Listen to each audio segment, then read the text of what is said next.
Kristen Welker is the moderator of Meet the Press. Kristen, good morning. Great to see you always. As Mel just mentioned, the 60 days from the commencement of this war in late February came and went on Friday. That does trigger the law, the 1973 War Powers Resolution that says Congress has to approve it from here. So how is the Trump administration trying to work around that?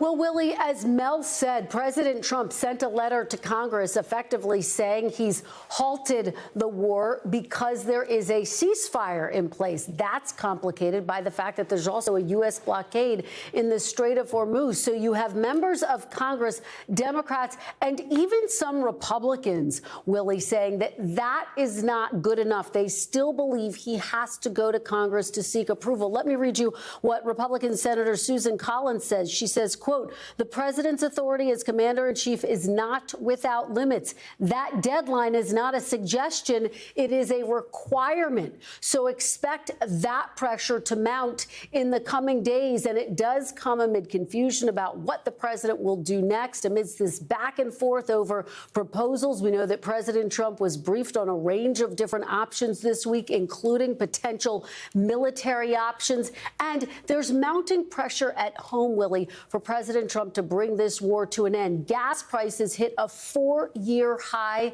this week. And if you look at the polling, it's just dismal. A majority of Americans disapprove of this war, of the president's handling of this war, really putting it on par as being as unpopular as the wars in Vietnam and Iraq at their peak of unpopularity. All of it creating a lot of concerns about Republicans who wonder how this might impact their chances in the midterm elections, Willie.